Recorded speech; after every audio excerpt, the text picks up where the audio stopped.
That is where we are today. We're doing that big loop, and this loop is all in what was the northern kingdom of Israel. Let's talk about that for just a second and make sure we all understand historically what that means. After King Solomon died, his son, a fellow named Rehoboam, had the opportunity to unify, keep the kingdom unified, and following him, of course, Solomon had built this magnificent empire that David, of course, began. And Rehoboam, when he took over, got a visit from a delegation from the people. And they came to him and said, hey, look, man, your father, King Solomon, made our life miserable because of conscripted labor. He conscripted us and made us all work on these building projects of his, the temple, the palace, even here at Megiddo. Solomon here at Megiddo made this one of his chariot cities, where he stationed his chariots at 3 points throughout his kingdom, one in the north at Hatzor, one here, and then one in the south, of course, at Jerusalem. And so all these projects, he conscripted labor from his Jewish people. So they came to Rehoboam and they said, look, here's the deal. If you'll just ease off on us a little bit, we'll serve you like we did your father. But if you don't, then we're out of here. We're going to start our own nation and we're going to break off from you. So Rehoboam went to his advisors. And his older advisors said, listen, you need to take heed to what the people are saying, and if you'll humble yourself a little bit and give in to some of their demands, they'll serve you the rest of your life. Then he went to his younger advisors, and they said, no, don't you let the people push you around, man. You're the king. You know, you go back and tell them, my little finger is going to be thicker than my father's thigh. Now that's Bible talk for you ain't seen nothing yet. You understand? Mm-hmm. Okay. You sure? Okay. All right. And he took the advice of his younger advisors, who really didn't have a clue what they were talking about.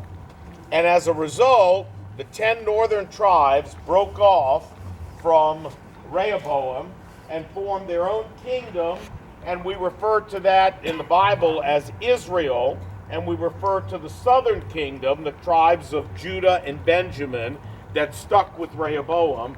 We refer to that, the Bible does, as Judah.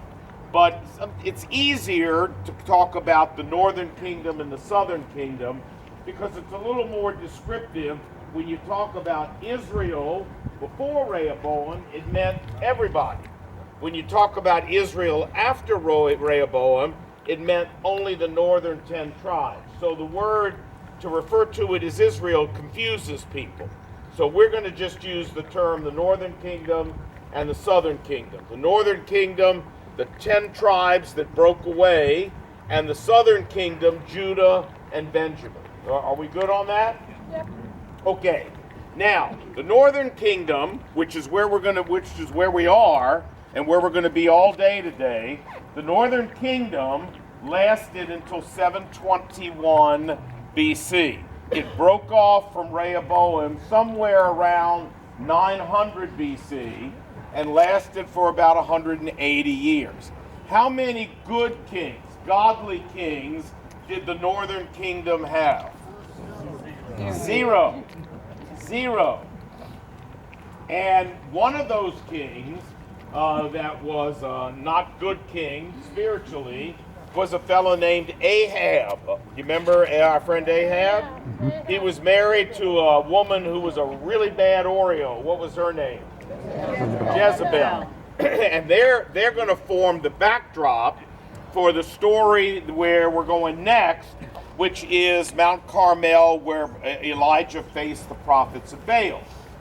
The prophet Elijah, the prophet Elisha, and many other prophets were prophets to the northern kingdom. Their ministry was to the northern kingdom. Okay? Judah, well, in 721, let me just tell you what happened to the northern kingdom. In 721, the northern kingdom was invaded by the empire of Assyria. Now, this is not Syria that we know today. This is the Assyrians, whose headquarters was in Nineveh, which is today in Iraq. And they had a massive empire during the 8th century BC. And they conquered the northern kingdom in 721 BC. And what they did is they scattered all the surviving people of the northern kingdom throughout their empire, and they imported from around their empire strangers, Gentiles, into the northern kingdom. That was their policy with conquered peoples. That's what they did. And why did they do that? Well, they did it to keep down rebellion. They did it to keep down nationalism. You know, if the United States were conquered and all of us were taken, who survived, were taken out of the United States, and we were put in Poland or in Yugoslavia, well, yeah, you know, or Turkey, well, you know, all we're worried about then is surviving. We're not worried about nationalism, but if you leave us in America, then every time we see the Washington Monument, every time we see the Lincoln Memorial, every time we see Mount Rushmore, we get a rush of nationalism, and there's more chance of rebellion breaking out. Do you understand? So that's how they kept rebellion down. They exported the people from the lands they conquered and put them in places where they didn't know anybody, and they're, you know, all they were worried about is just surviving. You understand their policy? Yes. Hello? Yes. Yep. Thank you. Okay.